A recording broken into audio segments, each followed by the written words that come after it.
Nous voici encore ce matin pour adorer notre Dieu, pour adorer celui qui est le créateur du monde, le créateur de la terre, le créateur de toutes les eaux du monde entier, de toutes les forêts, de tous les déserts du monde entier. Nous parlerons encore ce matin du bonheur du chrétien. C'est la partie 2. Nous allons maintenant insister ce matin sur les fondamentaux du bonheur du chrétien. Le dimanche dernier, nous avons parlé du chrétien heureux. Maintenant, nous allons parler des fondamentaux. Qu'est-ce qu'il faut à un chrétien pour être heureux? C'est ça les fondamentaux. Tout d'abord, être chrétien, c'est professer la foi en Jésus-Christ de Nazareth. Le chrétien est la personne qui professe le christianisme. Le mot chrétien est donc utilisé comme adjectif d'abord et comme nom. La Bible dit dans Actes 11 au verset 26, écoutez très bien ceci, pendant toute une année, ils se réunirent aux assemblées de l'Église et ils enseignèrent beaucoup de personnes. Ce fut à Antioche que pour la première fois, les disciples furent appelés chrétiens. Vous comprenez? Ici, il y a deux mots qui m'ont beaucoup marqué. Ils se réunirent aux assemblées de l'Église et ils enseignèrent. Vous voyez que pour être chrétien, il ne faut pas être seul. Pour être chrétien, il faut être avec les autres. Et le bon chrétien qui a compris le sens de sa vie, parce que le dimanche dernier, j'ai dit que nombreux sont les chrétiens qui ne savent pas ce qu'ils sont.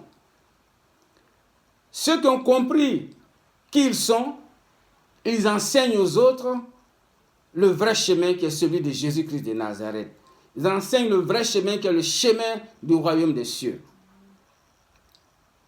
Alors ce matin, comme je disais, je parle des fondamentaux. Il est bon d'étayer l'enseignement toujours avec les paroles de Dieu. Car la parole de Dieu édifie, change et transforme. La parole de Dieu procure la paix authentique. Pas la paix de ce monde, comme nous le dit Jean 14 au verset 27. Je vous laisse la paix. Je vous donne ma paix. Je ne vous donne pas comme le monde vous donne. Que votre cœur ne se trouble point et ne s'alarme point. Bien-aimés, après la nouvelle naissance, la vie chrétienne doit être croissante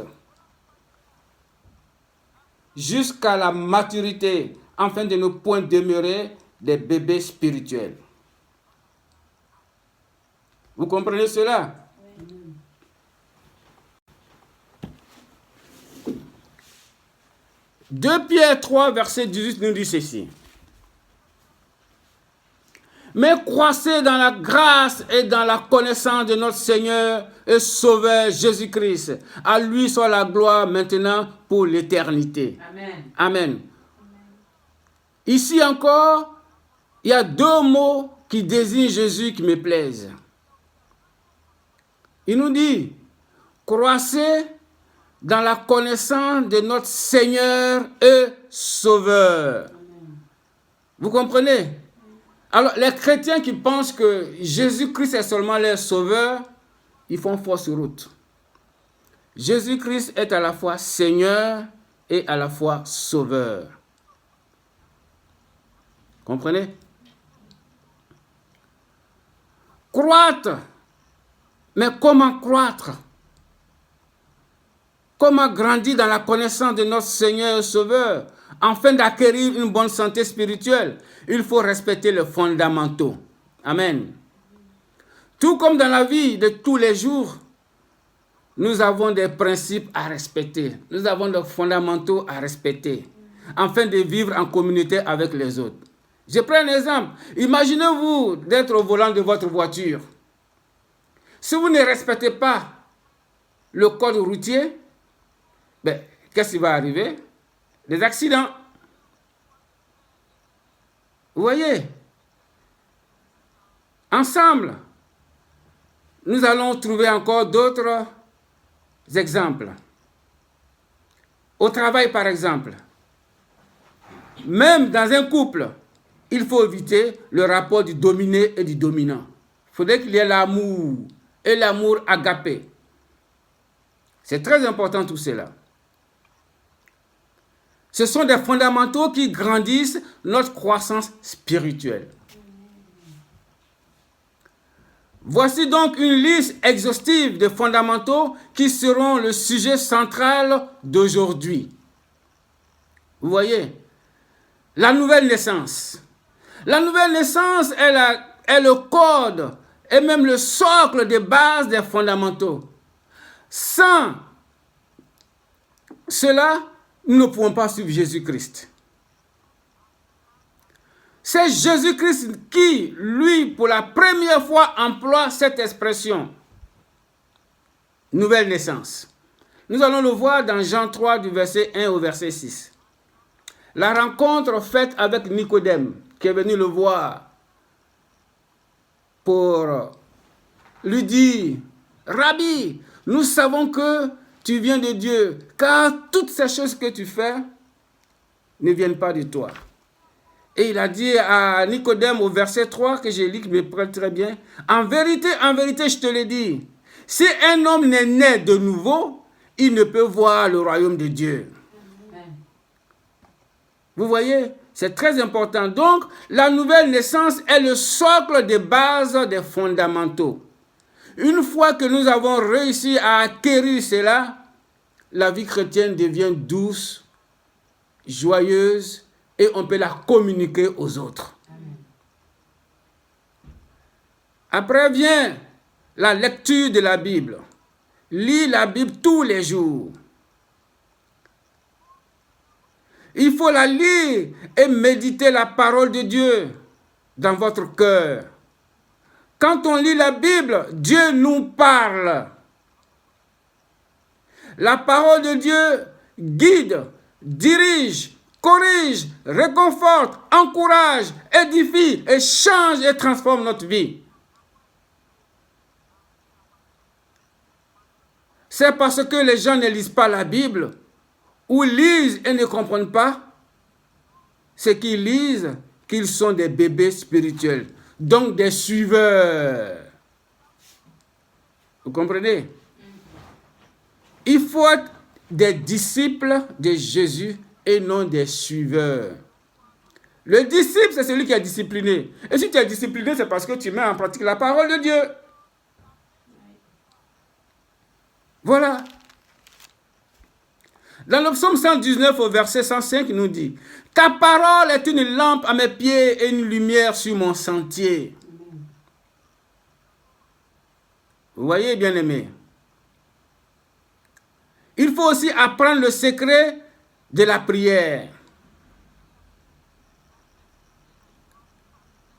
Dans Philippiens 4, verset 6, il nous dit ceci. « Ne vous inquiétez de rien, mais en toute chose, faites connaître vos besoins à Dieu par des prières et des supplications avec des actions de grâce. » Éphésiens nous dit la même chose en jargonnant de manière différente. Éphésiens 6, verset 10 nous dit ceci. « Faites en tout temps par l'Esprit toutes sortes de prières et de supplications. Veillez à cela avec une entière persévérance et priez pour tous les saints. » Bien-aimés dans le Seigneur, la prière est la clé du matin et le verrou du soir. Et Dieu répond toujours à nos prières par un oui ou par un non. Sachez-le, chez Dieu, un non est égal à un oui.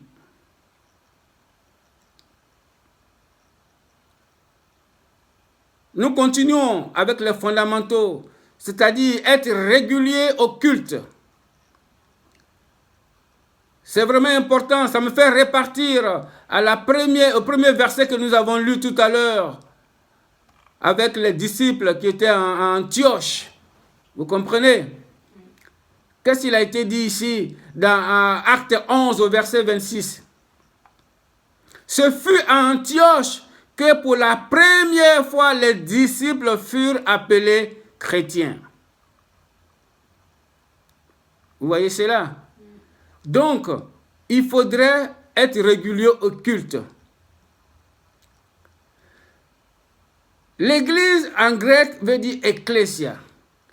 Et ecclésia, c'est l'assemblée et l'organisation de Jésus-Christ sur terre. Ce ne sont pas les quatre murs. Hein? Quand on dit église, ce n'est pas les quatre murs, mais c'est l'assemblée. Elle est aussi appelée le corps du Christ. Les chrétiens doivent donc se rassembler pour adorer Dieu. C'est là que l'Éternel envoie la bénédiction, la vie pour l'éternité. C'est ce qu'il dit encore dans Acte 11, verset 26, comme je viens de lire. Vous voyez? Mais je vous envoie voir un verset très important dans le psaume 133 au verset 1. Voici, oh, qu'il est agréable et qu'il est doux pour des frères de demeurer ensemble. Vous voyez cela? Et maintenant, il faut se fier constamment au Saint-Esprit. La présence du Saint-Esprit donne la sagesse et le discernement. Amen. C'est un réconfort pour les plus faibles et surtout les bébés spirituels. Un chrétien né de nouveau doit avoir le don de discernement. C'est important. Nous allons partir dans 1 Corinthiens 6 au verset 19 qui nous dit ceci. Ne savez-vous pas que votre corps est le temple du Saint-Esprit qui est en vous et que vous avez reçu de Dieu et que vous ne nous appartenez point à vous-même? Vous comprenez? Et dans 2 Corinthiens 12 au verset 9, il dit ceci aussi. Ma grâce te suffit, car ma puissance s'accomplit dans la faiblesse. Je me glorifierai donc bien plus volontiers de tes faiblesses, afin que la puissance de Christ repose sur moi. Bien-aimé dans le Seigneur, un chrétien sans l'esprit de Christ n'existe pas. C'est une contradiction. Mais comment acquérir l'esprit de Christ? C'est par sa parole. Sa parole que vous devez mettre en application. Dans Romains 8, au verset 9, il nous dit ceci. Pour vous, vous ne vivez pas selon la chair, mais selon l'esprit. Si du moins l'esprit de Dieu habite en vous. Si quelqu'un n'a pas l'esprit de Christ, il ne lui appartient pas. Je vais vous faire une petite liste des 7 dons de l'Esprit de Dieu. Il y a la sagesse, l'intelligence, la science, le conseil, la force, la piété et la sainte crainte de Dieu. Vous voyez cela? Ensuite, il faut être un chrétien témoin. Sachez-le bien, le témoignage édifie les autres. Toujours. Toujours. Quand on écoute les témoignages, ça nous aide à changer. Donc, nous devons être des chrétiens témoins. Même dans la Bible, c'est écrit, je vais vous le lire. Les témoignages donnent la victoire sur le diable, notre ennemi commun. Écoutez dans Apocalypse 12 au verset 11.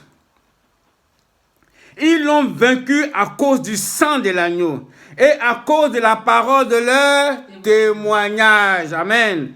Et ils n'ont pas aimé leur vie jusqu'à craindre la mort. Vous voyez? Ils l'ont vaincu à cause du sang de l'agneau et à cause de la parole de leur témoignage. Le témoignage édifie. Le témoignage donne la victoire sur l'ennemi. Il faut donc témoigner par la vie et par la parole. Voilà, bien-aimés, ce que veut nous dire cette parabole. Ensuite, l'amour doit être le principe dominant de votre vie. Alléluia. Ça, c'est très, très, très, très important pour un chrétien. Parce que Jésus lui-même, quand il est venu dans son ministère, il n'a fait que prôner l'amour. Et l'amour agapé. C'est parce que Jésus a de la compassion qu'il a pu faire ce qu'il a fait aujourd'hui. Donc, si nous nous disons chrétiens, nous devons aussi prôner l'amour. L'amour agapé. Amour sans intérêt. Sans le principe de give and take, comme on dit en anglais. Le donner et le recevoir. C'est ça qu'il faut éviter. Donc l'amour agapé ne connaît pas tout ça. Tout au long de son ministère, comme je vous ai dit, Jésus a prôné l'amour. Écoutez ceci dans 1 Jean 4, verset 9 à 10. L'amour de Dieu a été manifesté envers nous en ce que Dieu a envoyé son Fils unique dans le monde afin que nous vivions par lui. Et cet amour consiste non point en ce que nous avons aimé Dieu, mais en ce qu'il nous a aimés et envoyé son Fils comme victime expiatoire pour nos péchés. Vous voyez encore que l'amour, c'est très important quand on se dit chrétien. En effet, aucune unité de mesure ne peut définir son amour infini, son amour miséricordieux. Vous comprenez? Jean 3,16 nous dit ceci. Car Dieu a tant aimé le monde qu'il a donné son Fils unique, afin que quiconque croit en lui ne périsse point, mais qu'il ait la vie éternelle. Ici, nous voyons l'amour incommensurable de Dieu. Jésus a dit à ceux qui marchaient à sa suite, dans Jean 3, 13, 35, à ceci, tous connaîtront que vous êtes mes disciples, si vous avez de l'amour les uns pour les autres. Alléluia. Au verset 34, il dit ceci. Aimez-vous les uns les autres comme je vous ai aimé. L'amour est très important. Démontrer que je suis chrétien, c'est pratiquer l'amour envers les autres. C'est être rempli de compassion. Rire avec les autres quand ils rient. Pleurer avec les gens qui pleurent. S'attrister avec ceux qui sont tristes. C'est ça la compassion. C'est ça l'amour avec les autres. Ensuite, il faut être obéissant. Obéissant à quoi? À sa voix. L'obéissance, nous dit la Bible, vaut mieux que les sacrifices. Nous prenons 1 Samuel 15, verset 22. Voici, l'obéissance vaut mieux que les sacrifices, et l'observation de sa parole vaut mieux que la graisse des béliers. C'est quoi sa voix? Sa voix, c'est sa parole. Sa parole est sa voix. Son esprit est sa voix. Sa loi est sa voix. Vous comprenez? Il faut aussi résister à la tentation. Quand tu te dis chrétien, tu dois résister à la tentation. Vous comprenez? La tentation en elle-même n'est pas un péché. Du tout. Mais succomber à la tentation, c'est là le péché. Jésus-Christ nous l'a démontré lui-même. Il a été tenté par le tentateur, le diable, notre ennemi commun. À peine ayant reçu son baptême, il a été tenté. Mais il ne succomba point. Vous comprenez? Le récit se trouve dans le livre de Matthieu, Matthieu 4, verset 1 à 11.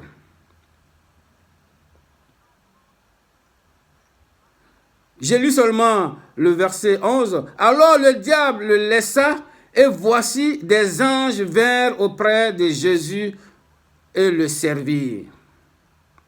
Vous comprenez? Je vous recommande d'aller lire ce chapitre 4 du verset 1 au verset 11. Vous allez comprendre.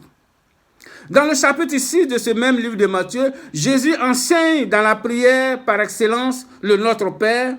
Au verset 13, il nous dit ceci. Ne nous induis pas en tentation, mais délivre-nous du malin. Vous voyez, la tentation, quand on est chrétien, on doit l'éviter. Quand on est chrétien, on doit bannir en nous la tentation. On ne doit pas succomber à la tentation. Il faut faire très très attention à cela. Et après, être saint. Le chrétien doit être saint. Mais beaucoup se posent la question de savoir comment pourrons-nous être saints? Nous sommes entourés, nous vivons dans un monde matérialiste et égoïste, nous vivons dans un monde de tentations. Comment pourrons-nous être saints? Mais laissez-moi vous dire, la Bible dit dans Lévitique 19:1, l'Éternel parla à Moïse et dit, parle à toute l'assemblée des enfants d'Israël, et tu leur diras, soyez saints, car je suis saint, moi l'Éternel votre Dieu. Nombreux sont ceux qui affirment que l'être humain ne peut vivre dans la sainteté. Mais vous savez une chose, détrompez-vous. S'il n'en était pas ainsi, pourquoi alors Dieu Tout-Puissant nous le demande? C'est vrai, il y a 2 versets dans la Bible qui soulignent cette affirmation de ne point être, qu'on ne peut pas être saint. Il y a 2 versets dans la Bible qui le soulignent. Ecclésiaste 7:20 et 2 Chroniques 6:36 qui nous dit ça. Mais je te demande à toi qui m'écoutes que tu ferais mieux de croire à Dieu. Sinon, tu risques de rater le royaume de Dieu. Mets en pratique afin qu'il renouvelle son alliance. Car Dieu, c'est celui qui met en pratique ses lois et ses recommandations pour renouveler son alliance avec nous. Amen. Dieu n'est pas un homme pour mentir, ni un fils d'homme pour se repentir. Ce que Dieu dit se réalise toujours. Amen. Il a dit d'être saint, c'est qu'on peut être saint. Voilà, c'est ça Dieu. Ensuite, il faut positiver en toutes circonstances. Alléluia. Il faut positiver en toutes circonstances. Ne pas se laisser abattre dans les moments difficiles. Ne jamais baisser les bras. Confie-toi de tout ton cœur à l'Éternel et dans toutes les circonstances, reconnais-le, il dirigera tes sentiers. Amen. Alléluia. Il faut apprendre à vivre avec une attitude de gratitude, sachant que le Seigneur lui-même est avec toi. Qu'est-ce que nous dit Romains 8 au verset 37? Mais dans toutes ces choses, nous sommes plus que vainqueurs par celui qui nous a aimés. Alléluia. Bien-aimés dans le Seigneur, si tu appliques ces fondamentaux, c'est que tu es rempli du Saint-Esprit. Et le diable ne peut rien contre toi. Tu es délivré du joug de la servitude de Satan. Aucune incantation maléfique et magique n'a effet sur toi, car nul ne peut éteindre le Saint-Esprit. Amen. Et c'est parce que le Saint-Esprit de Dieu est encore sur la terre que nous vivons tous. Parce que Dieu, il attend que nous soyons tous convertis avant de nous appeler. Ceux qui meurent sans Jésus-Christ, c'est très malheureux pour eux. Ils savent où ils vont. Il faut toujours chercher Jésus-Christ. Il faut toujours chercher Dieu. De toutes les façons, Dieu c'est Jésus, Jésus c'est je suis. Vous le savez tous. Et pour cette raison, j'aimerais vous dire ceci. C'est Jésus-Christ que vous avez vu monter au ciel. Reviendra de la même façon. Et il est déjà en route. Alors, préparez-vous, bien-aimés. Soyez bénis. Amen.